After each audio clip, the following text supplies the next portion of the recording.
Des moments forts d'enseignement avec le pasteur Odilon Kodjo sur la télé évangélique. Au commencement, Dieu.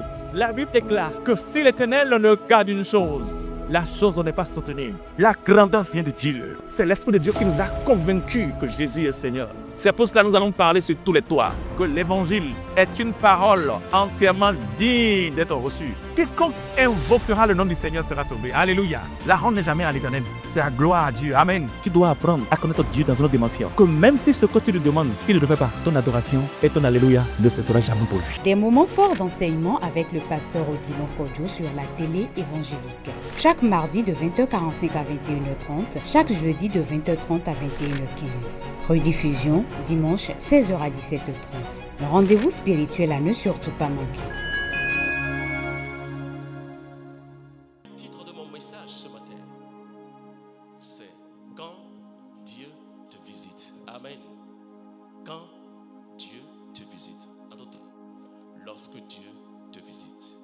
Qu'est-ce qui arrive à un homme lorsque Dieu le visite? Alléluia. Lorsque Dieu te visite. Quand Dieu visite un homme, quand nous parlons de la visitation de Dieu, l'ange a visité Marie. Ce n'était pas l'ange, c'est parce que Dieu a visité Marie qu'il a envoyé l'ange. Quand Dieu visite un homme, qu'est-ce qui arrive à l'homme? La raison pour laquelle l'Esprit de Dieu te fait entendre ces paroles ce matin, c'est que Dieu continue de visiter les hommes. Amen. Dieu continue de visiter les hommes. Quand Dieu te visite, oui. Quand Dieu visite un homme, la destinée de cet homme est transformée. Amen. Le cours de l'histoire de cet homme est changé. Dieu bouleverse tout dans la vie de cette femme, de cet homme, lorsqu'il le visite. Alléluia. Et quand Dieu visite un homme, il y a 4 choses qui arrivent dans la vie de cet homme. Et pour commencer, je vais te parler d'un homme. Il y a un homme dans les Écritures qu'un jour, Dieu a visité. Et beaucoup de choses se sont passées avec cet homme. Et nous allons lire quelques versets pour saisir les révélations derrière lorsque Dieu visite un homme. Merci Saint-Esprit de Dieu. Quand Dieu visite un homme, toutes les impossibilités de cet homme se changent en possibilités. Amen. La vie de cet homme est changée radicalement. Son histoire change. Comme j'ai l'habitude de dire, il sort à 8h et à 10h, son histoire a changé. Il sort de chez lui et en rentrant, il est une autre personne. Dans la Bible nous fait savoir un homme qui est sorti, mais qu'en rentrant, il est devenu un autre homme.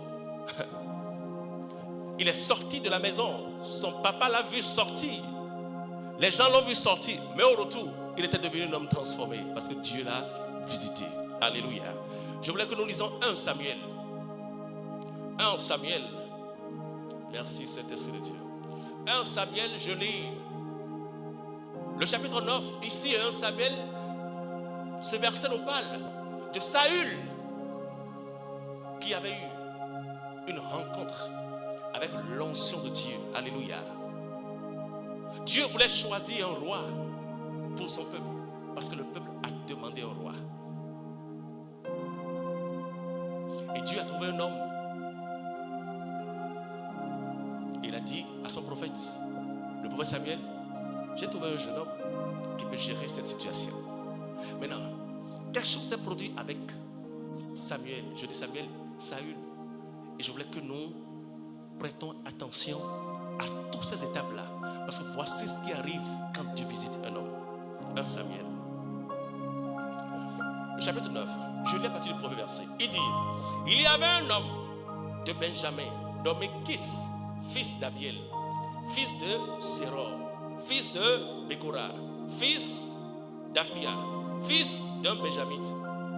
Aujourd'hui, c'est difficile. Bon, peut-être ces noms sont toujours en Israël, mais ici, je n'ai jamais entendu quelqu'un donner le fils à un de ses fils, Abiel, Séror, Bécora. Des fois, vous entendez des noms de la parole de Dieu, vous vous étonnez. C'est un nom très merveilleux. Alléluia. Maintenant, regardez ce que la Bible dit par rapport à cela. Il dit, c'était un homme fort et vaillant. Amen. Le verset 2. Il avait un fils du nom de Saül, jeune et beau, plus beau qu'aucun des enfants d'Israël. Waouh! Plus beau qu'aucun des enfants d'Israël. Donc Saül était un homme très beau. Waouh! Waouh! J'ai pas remarqué cela. J'ai lu, mais mon attention n'a pas été attirée par cela. Plus beau que tous les enfants d'Israël. Ah! Waouh! Maintenant, regardez le verset 3. Les ânesses de Kis, père de Saül, s'égaraient. Et Kis dit à Saül, son fils, prends avec toi l'un des serviteurs, lève-toi et va et cherche les ânesses. Il passa par la montagne d'Éphraïm. Il traversa le pays de Shalisha sans les trouver. Il passait par le pays de Shalim et elle n'y était point. Il parcourut le pays de Benjamin. Il ne le trouvait point. Regardez tous ces contrées qu'ils ont parcouru sans trouver l'ânesse. On continue. Le verset 5. Ils étaient arrivés dans le pays de Suf. Lorsque Saül dit à son serviteur qui l'accompagnait, viens, retournons, de peur que mon père, oubliant les ânesses, ne soit en peine de nous. Ça veut dire quoi? Il va oublier maintenant les brebis et commencer par nous chercher nous-mêmes parce qu'ils se sont retrouvés très loin en cherchant les brebis de leurs parents. Maintenant, regardez la suite. Le serviteur lui dit, voici, il y a dans cette ville un homme de Dieu. C'est un homme considéré. Tout ce qu'il dit ne manque pas d'arriver. Alléluia. Un homme de Dieu, un homme considéré, tout ce qu'il dit ne manque pas d'arriver. Allons-y donc. Peut-être nous fera-t-il connaître le chemin que nous devions prendre. Le verset 7. Saül dit à son serviteur, mais si nous y allons, que porterons-nous à l'homme de Dieu? Car il n'y a plus de provisions dans nos sacs. Et nous n'avons aucun présent à offrir à l'homme de Dieu. Qu'est-ce que nous avons? Le serviteur reprit la parole et dit à Saül, voici, j'ai sur moi le quart d'un siècle d'argent. Je le donnerai à l'homme de Dieu et il nous indiquera notre chemin. Que Dieu fasse à ce que tu aies quelque chose toujours sur toi. Le verset 9. Autrefois en Israël, quand on allait consulter Dieu, on disait, venez et allons au voyant. Car celui qu'on appelle aujourd'hui le prophète s'appelait autrefois le voyant. Alléluia. Le verset 10. Saül dit à son serviteur, tu as raison, viens, allons. Et il se rendit à la ville où était l'homme de Dieu. Comme il montait à la ville, il rencontrait des jeunes filles sorties pour puiser de l'eau. Et il leur dit, le voyant est-il ici? Elle leur répondit en disant, oui, il est devant toi. Mais va promptement, car aujourd'hui, il est venu à la ville parce qu'il y a un sacrifice pour le peuple sur le haut lieu.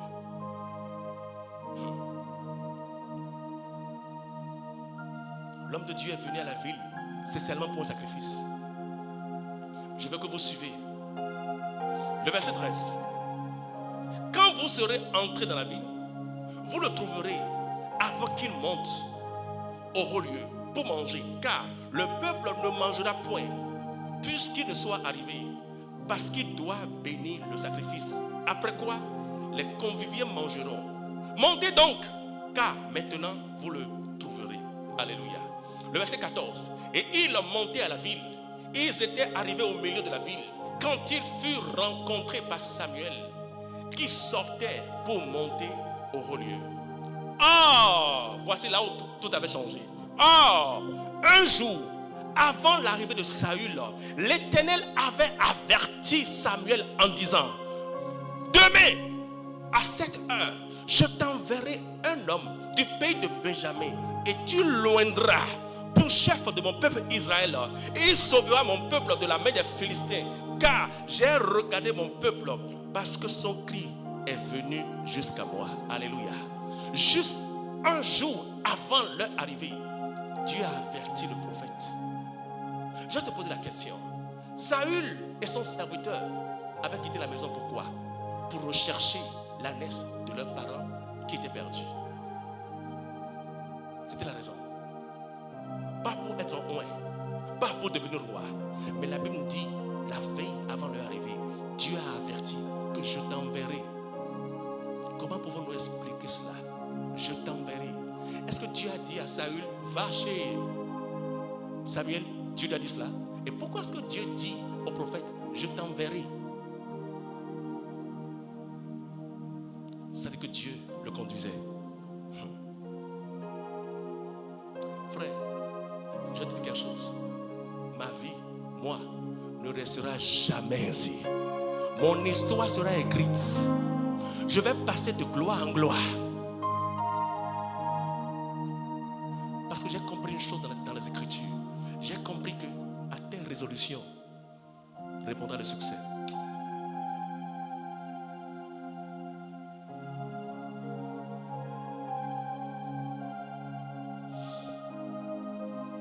Il dit, or, un jour avant l'arrivée de Saül, l'Éternel avait averti Samuel et dit, demain, à cette heure, donc Dieu a même précisé l'heure.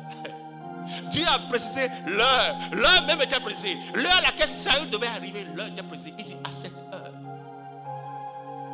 Tu n'es pas venu ici au hasard. Je te dis la vérité.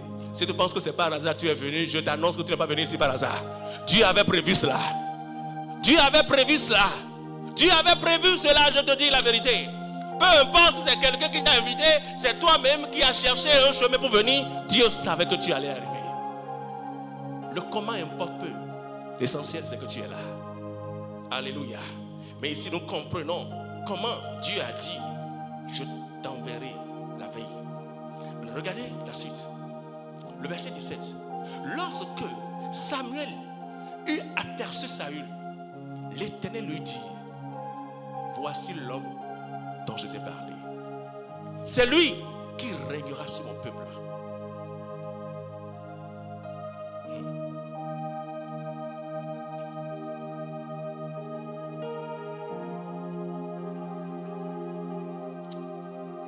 C'est lui qui régnera sur mon peuple. Saül s'approcha de Samuel au milieu de la porte et il dit, indique-moi, je te prie, où est la maison du voyant? Samuel répondit à Saül, c'est moi qui suis le voyant. Monte devant moi au haut lieu et vous mangerez aujourd'hui avec moi et je te laisserai partir demain et je te dirai tout ce qui se passe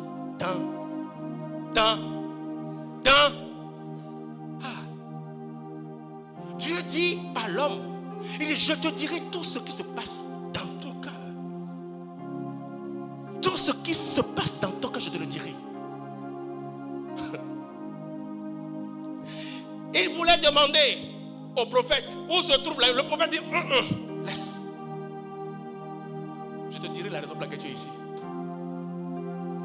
Prophète, voici. Laisse. Je te dirai pourquoi tu es là. Je vais te dire, quelque chose s'est produit avec Saül. Il a dit, il y a 4 grandes bénédictions qui arrivent dans la vie d'un homme lorsque Dieu visite cet homme. Et c'est ce que je veux te numérer. Alléluia. Waouh. Maintenant, regarde la suite. Il dit, le verset 20, il dit, ne t'inquiète pas des ânesses que tu as perdues. Il y a 3 jours, car elles sont retrouvées. Vous savez, en ce moment, il n'y avait pas de téléphone. Pour que papa Saül peut appeler Saül pour dire, Saül, viens à la maison. Non. Mais le prophète lui dit, il y a 3 jours, cela a été trouvé.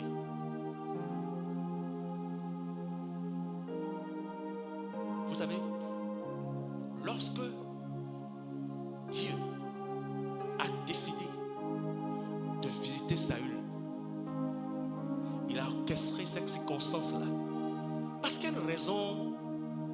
Il doit avoir une raison pour laquelle Dieu doit te sortir de là où tu es à là où tu dois être. Peut-être tu es ici ce matin.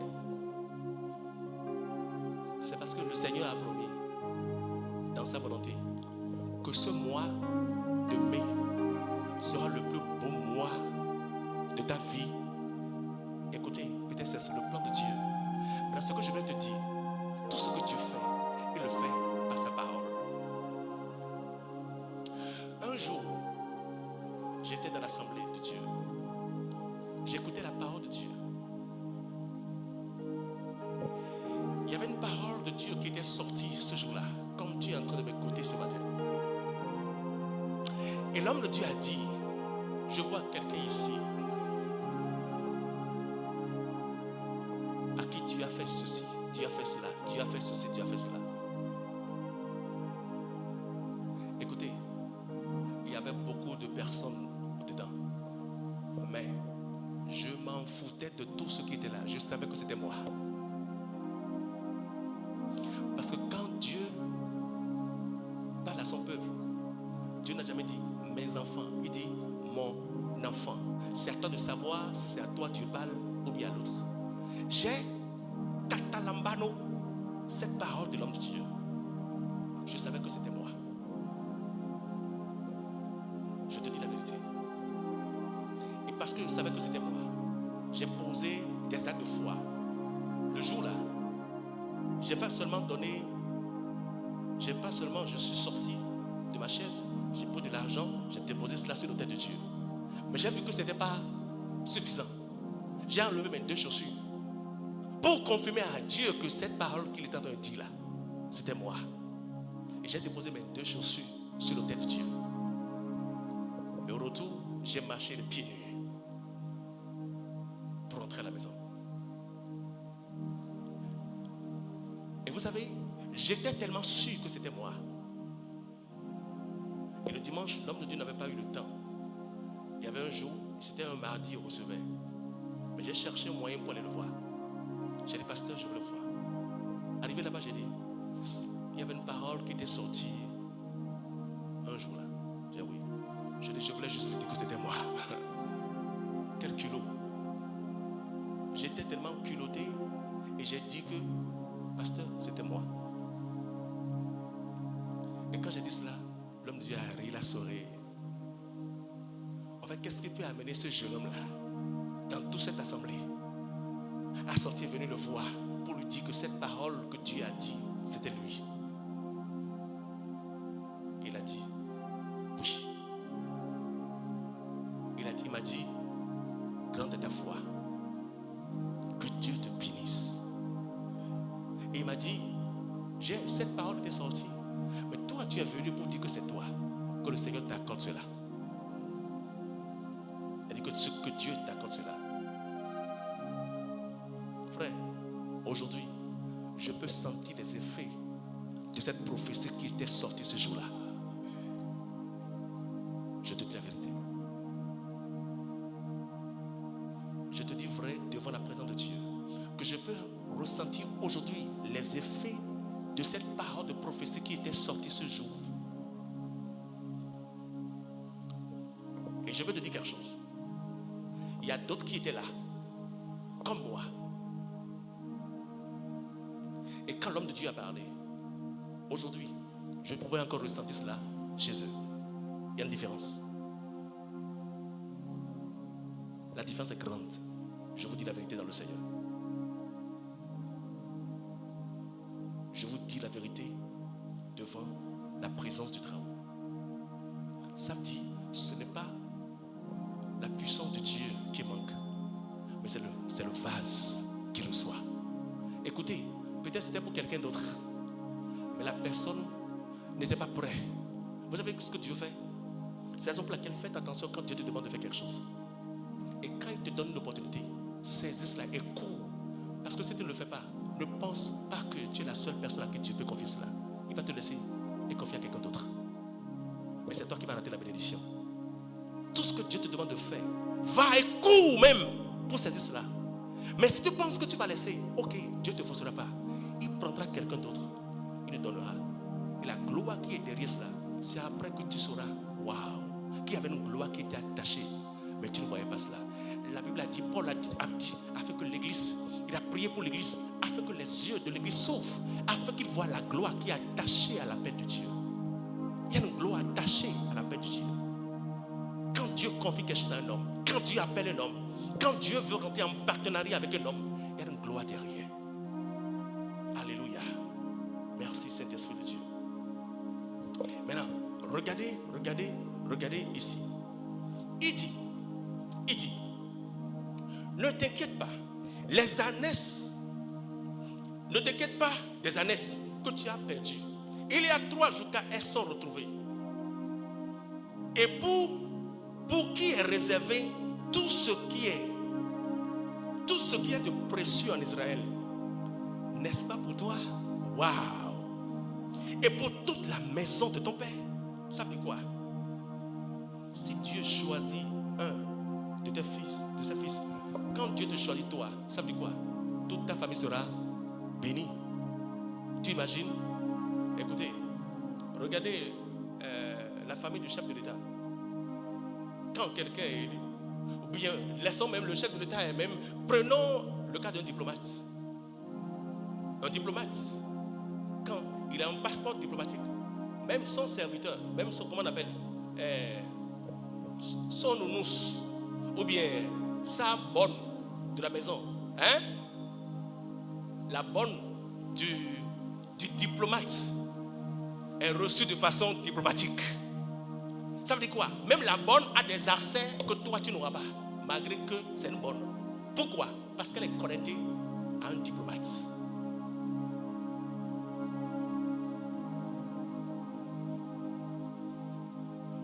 Aujourd'hui, nous avons les plaques jaunes, les plaques vertes, les plaques bleues, les plaques blanches. Ok. Nous savons que pour ce qui est du corps présidentiel, c'est la plaque bleue. La famille du chef de l'État, parce que c'est sa famille, il ne veut pas prendre la plaque, ta plaque. Lui-même, il prend la plaque bleue, parce qu'il est connecté au chef de l'État. Donc, n'importe où il passe, lorsque le policier voit la plaque bleue, il ne va pas... Écoutez, ça m'est arrivé une fois. Je vais te dire la vérité. Je sortais d'un couloir avec ma voiture, il y avait une plaque bleue devant moi. Et il y avait des voitures qui étaient alignées. Mais la plaque bleue, parce que quand tu as la plaque bleue, tu es plus privilégié. Oui, on te donne un accès. Donc il est sorti du couloir pour prendre le trajectoire. Et moi-même, je voulais jouir de la plaque bleue physique. Et j'ai suivi la voiture de la plaque bleue. Arrivé à un niveau, les policiers l'ont fait bâtir. Et quand j'étais arrivé, ils m'ont arrêté. Et toi, attends, tu n'as pas la plaque bleue. Et ils m'ont demandé les papiers. J'ai dit, J'ai dit, il faut que j'ai un chef d'État dans ma famille. Il faut que Dieu suscite un chef d'État dans ma famille. Pour que moi-même, je puisse avoir ces privilèges-là. Ils m'ont arrêté. Et ils ont pris les documents de ma voiture avant que je ne continue. Oui. Ils m'ont arrêté. Et j'ai dit, mais regardez, vous avez laissé la voiture qui est devant. Et vous m'avez arrêté. Moi. Il dit, oui. Là-bas, c'est différent. Toi aussi, c'est différent. J'ai dit, ok. Dieu fera. Je reviendrai. Alléluia. J'ai dit, je reviendrai. Maintenant, qu'est-ce que je voulais te dire? Ça me dit, Dieu a dit à Saül, la bénédiction qui t'est réservée, c'est pour toi et la maison de ton père. Maintenant, suivez quelque chose à la fin. Il dit, il dit, le verset 22, Samuel prit Saül et son serviteur, les fit entrer dans la salle et leur donna une place à la tête des conviviers, qui étaient environ 30 hommes. Samuel dit au cuisinier, c'est la portion que je t'ai donnée en te disant, mets-la à part. Écoutez, quand Dieu te visite, Dieu te donne une portion à part. Ta portion est une portion différente. Il y a une part qui t'est réservée. Ce n'est pas la part de la foule. Regardez ce que Samuel a dit au cuisinier. Que Dieu te donne un bon cuisinier. Alléluia.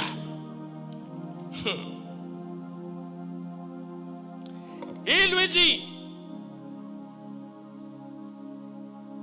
waouh, c'est la portion que je t'ai donnée en te disant, parce qu'il y a une instruction qui a été dite sur la portion. Ça, c'est pas à toucher. C'est pour quelqu'un. La personne n'est pas encore venue, mais il viendra. Le verset 24. Le cuisinier donna l'épaule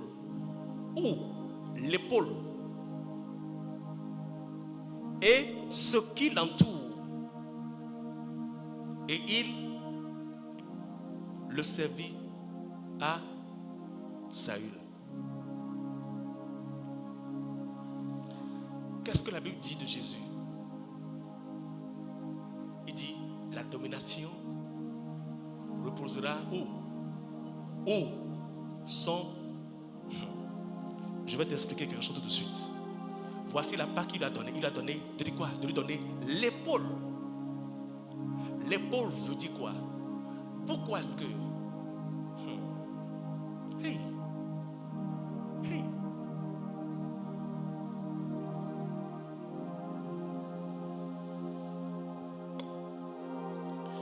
Nous continuons.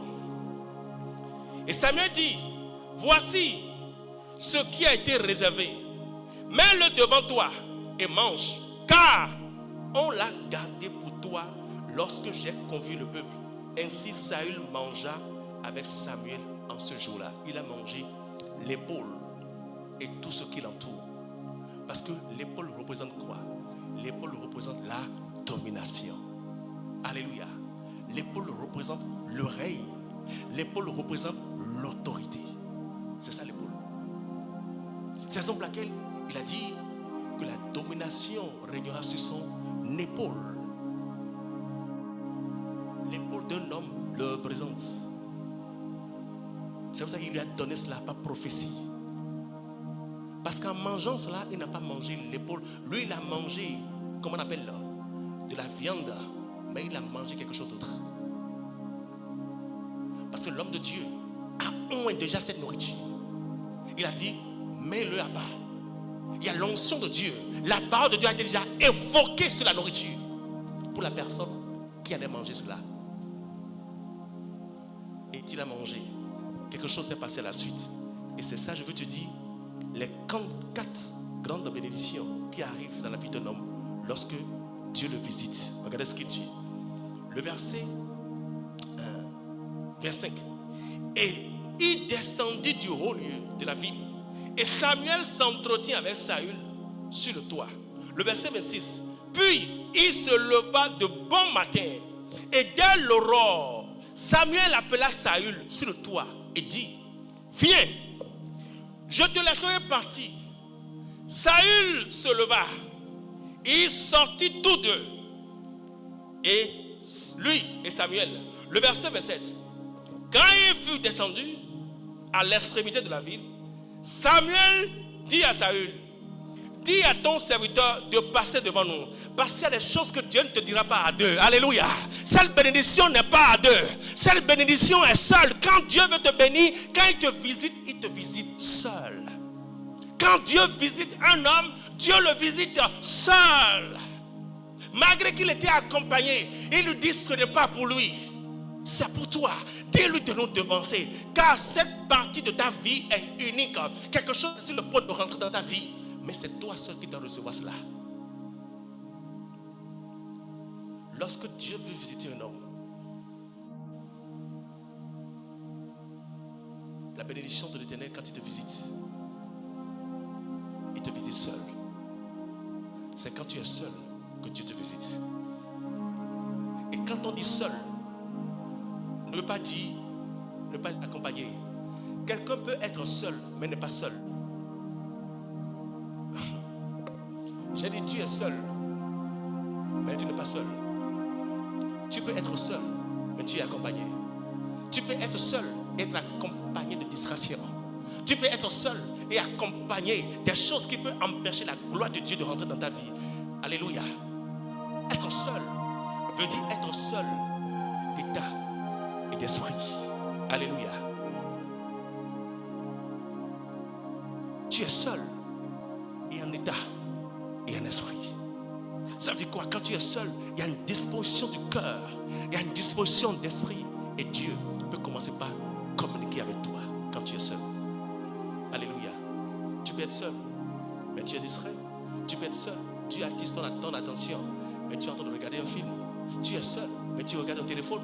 Tu es seul, tu es en train de t'occuper à autre chose, mais tu attises ton attention. Être seul ne veut pas dire être, comment on appelle, rester dans la solitude, non. Alléluia. Et quelque chose s'est produit à la fin. Regardez. Regardez. Et le serviteur passa devant. Arrête-toi maintenant, reprit Samuel, et je te ferai entendre la parole de Dieu. Le chapitre 10, le haut premier verset, il dit: Samuel prit une fiole d'huile qui répandit sur la tête de Saül et le baissa et dit: L'Éternel ne t'a-t-il pas oint pour que tu sois chef sur son héritage? Aujourd'hui, voici la première des bénédictions qui accompagne un enfant de Dieu quand Dieu te visite. Le verset 2, suivez. Aujourd'hui, après m'avoir quitté, quelque chose va se passer. Donc, quand Dieu te visite, quand il t'a visité, qu'est-ce qui s'est produit? L'onction a été déversée sur lui. Et après que l'onction a été déversée, quelque chose va suivre à la fin.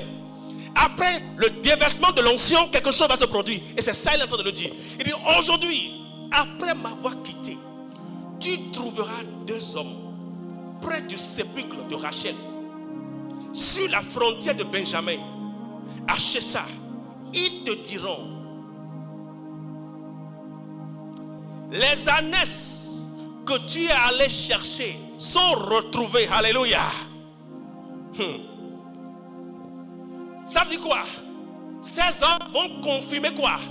La parole que tu as reçue, parce que l'homme de Dieu lui a dit que cela a été retrouvé. L'homme de Dieu lui dit: maintenant tu vas rencontrer des hommes qui vont confirmer cette bénédiction, qui vont confirmer la parole que Dieu t'a dit. Il y aura une confirmation. Alléluia. Il y aura une confirmation. Peut-être Dieu t'a dit que tu seras grand. Et quand tu viens dans la maison de Dieu, l'homme de Dieu confirme la parole que Dieu t'a dit. Alléluia. Le païen peut ne pas entendre la voix de Dieu, mais l'homme de l'esprit peut entendre la voix de Dieu et te communiquer. Alléluia. Maintenant, regarde la suite. Regarde la suite. Il dit, mais il est en peine de vous et dit: que dois-je faire au sujet de mon fils? Il parle de qui? De son papa. Maintenant, regarde la suite. On reprend le verset 2. Aujourd'hui, après m'avoir quitté, tu trouveras 2 hommes près du sépulcre de Rachel, sur la frontière de Benjamin, à Sécha. Et ils te diront: les ânesses que tu es allé chercher sont retrouvées. Et voici, ton père ne pense plus aux ânesses, mais il est en peine de toi et dit: que ferai-je donc au sujet de mon enfant? Alléluia. Merci Saint-Esprit de Dieu. Donc, la première bénédiction, quand Dieu te visite, ça veut dire quoi? Il met d'abord son onction sur toi. Amen. Et quand il met l'onction sur toi, il confirme maintenant sa parole qui t'a dit dans la solitude. Parce que des fois, Dieu peut te parler dans la solitude et tu ne crois pas. Vous savez ce qu'il fait? Il confirme maintenant. Pour que ce qui t'a dit seul ne soit plus entendu. En ce moment, tu sauras que personne ne t'a dit et n'était là quand Dieu t'a parlé. Maintenant, Dieu confirme cela. Et quand tu entends cela, ça renforce ta foi. Ça veut dire que Dieu t'a déjà visité. Écoutez, la même chose s'est produite avec Marie. Quand l'ange a visité Marie, l'ange t'a donné les paroles de Dieu. Marie est partie visiter qui? Élisabeth. Amen. Marie est partie visiter Élisabeth. Élisabeth était qui pour Marie? Ça quoi?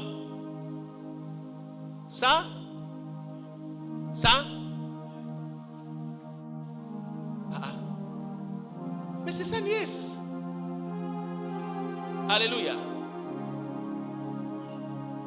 Et quand elle a vu Élisabeth, la Bible déclare que l'enfant dans son ventre avait tressailli. Écoutez, Marie n'a pas dit à Élisabeth ce qui s'est passé. Mais lorsque les deux se sont rencontrés, il y avait une confirmation de ce qui s'était produit dans le secret entre Élisabeth et entre Marie. Ça veut dire quoi? Dieu confie toujours sa parole au travers de ses serviteurs. Donc quand Dieu te donne une parole, peut-être tu es seul. Maintenant, il te sort maintenant de cette solitude. Personne n'était là quand il t'a parlé. Maintenant, il confie maintenant. Dieu dit à quelqu'un qui te le dit. Et c'est ce que le Seigneur a fait avec Saül. Pour lui confirmer. Parce que Saül, pour lui, c'était un mystère. Comment je peux sortir de la maison de mon père? Dans l'intention de retrouver son ânesse, on me dit maintenant je serai élu roi. Il n'était même pas préparé pour être roi. Donc il devait avoir un travail. Dieu devait le travailler d'abord. L'amener à croire que c'était réellement la destinée à laquelle Dieu l'avait appelé. Et c'était la raison pour laquelle toutes ces procédures, Dieu a voulu le faire passer. Maintenant regardez, ce n'est pas encore fini. Je dis ce n'est pas encore fini. Ce n'est pas encore fini. L'irabo chantoka.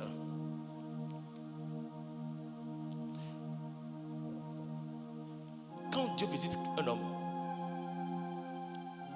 lorsque l'onction de Dieu est descendue sur toi et la parole de l'Éternel est confirmée, ce qui suit, c'est la restauration. Amen. Dieu restaure celui qu'il a visité. Ok. Je vais te dire quelque chose.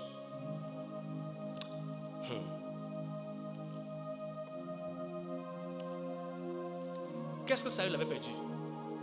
Il avait perdu les ânesses de son papa. Mais quand Dieu l'a visité, les ânesses ont été restaurées. Alléluia. Les ânesses ont été restaurées. Ok. Ok. Ok. Je dis ok. Ok. Quand Dieu te visite, peut-être tu avais peur de choses avant qu'il ne te visite. Je vais te dire quelque chose. Ce que tu as perdu là, ça n'a pas quitté la terre. Ce que tu as perdu là, c'est là. Ça n'a pas quitté la terre. Pour aller au ciel, c'est encore là. Tu l'as perdu. Peut-être le diable t'a fait perdre cela. Peut-être ton ignorance ou bien le péché, peu importe. Et tu as perdu quelque chose. Mais la chose que tu as perdue n'a pas quitté la terre. La chose est encore là. Dieu est capable, par des lois et sa grâce, de te restaurer encore ce que tu as perdu. Alléluia. Maintenant, je vais te dire la plus grande restauration qui arrive dans la vie d'un homme. Quand Dieu veut restaurer un homme, Dieu ne lui restaure pas les choses qu'il a perdues. Merci Seigneur Jésus. Ok, lisons encore quelque chose. Lisons encore quelque chose. Lisons encore quelque chose. Le verset 3. Regardez ce que dit le verset 3. Le verset 3. De là, tu iras plus loin. Alléluia. Donc après cette étape-là, quelque chose va se produire encore. De là, tu iras plus loin. Et tu arriveras au milieu de la chaîne de Tabor, où tu seras rencontré par 3 hommes montant vers Dieu à Bethel et portant l'un 3 chevreaux, l'une 3 gâteaux de pain et l'autre une outre de vin. Ils te demanderont: comment te portes-tu? Et ils te donneront de pain. Ils te donneront de pain. Vous savez ce que veut dire cela? Quand Dieu visite un homme, ce qui suit, c'est la faveur de Dieu. Alléluia. Frères et sœurs, voici des hommes qui avaient du pain pour eux, du gâteau pour eux, pas pour lui. C'était pas pour lui. Les gens sont quittés. la parole de Dieu nous donne même la raison pour laquelle ils ont quitté chez eux. C'était pourquoi? Il dit, de là, tu arriveras aux chaînes de Tabor et tu seras rencontré par 3 hommes montant vers Dieu à Bethel. Ça veut dire que c'était des gens qui vont adorer Dieu. C'est la raison pour laquelle ils ont pris quoi? Des offrandes. Ils ont pris des offrandes. Et ces offrandes sont destinées pour Dieu.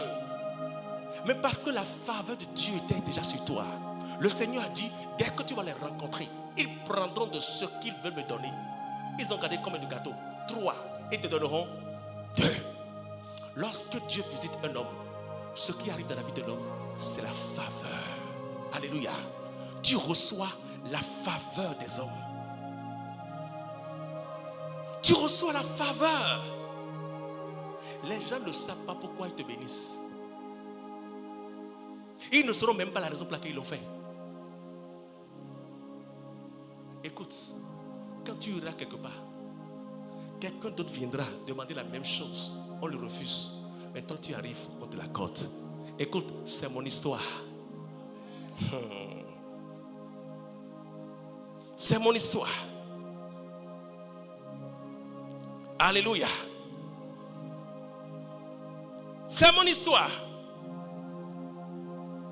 Waouh. La faveur.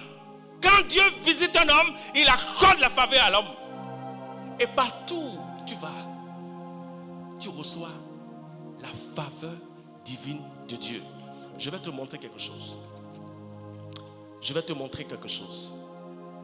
Je vais te montrer quelque chose. Je vais te montrer quelque chose.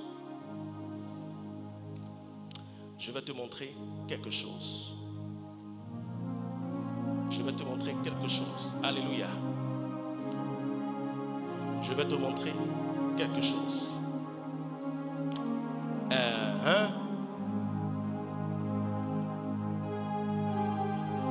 Ok. Continue la lecture. Continue encore la lecture. Je vais te montrer quelque chose aussi. Continue la lecture.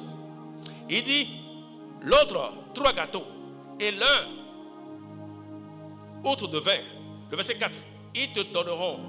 Ils te demanderont comment tu te portes. Des gens qui ne le connaissent pas. Ils s'apprêtent de lui dire comment tu te portes. Alléluia. Ça veut dire quoi? Vous savez ce que ça veut dire? Quand quelqu'un s'approche de toi et te demande comment tu te portes, c'est l'honneur. Amen. Ça veut dire quoi? Ils t'apporteront de l'honneur. Viens. Tu passes. Personne ne te regarde. Mais quand tu arrives quelque part, tu trouves des gens qui s'approchent de toi. Comment tu te portes? Tu t'étonnes. Qu'est-ce qu'ils ont trouvé? Ils disent comment je me porte. Alléluia. Peut-être que tu étais déjà en souci. Les soucis de ce siècle t'avaient déjà envahi. Et soudainement, tu rencontres des hommes qui te demandent comment tu te portes. Et les gens que tu as rencontrés ne sont pas des gens ordinaires. Alléluia. Alléluia. C'est comme aujourd'hui, tu es en train de marcher. Tu marches sur la voie en train de penser à tes problèmes. Seigneur, à quand mon miracle? Seigneur, à quand mon miracle? C'est quand mon tour? À quand mon miracle? Et soudainement, tu es là. Une jolie voiture. Une maison. 2, 3 alliés. Il s'approche de toi. Et la vitre descend. Et le monsieur qui est dedans se sourit. Comment vas-tu? Comment vas-tu? Comment je me porte? Tu seras d'abord étonné. Comment est-ce que lui peut me demander à moi comment je me porte? Voici ce que la faveur de Dieu fait. Alléluia. C'est ce que la faveur de Dieu fait. Ça apporte l'honneur. Quand Dieu visite un homme, tu es honoré.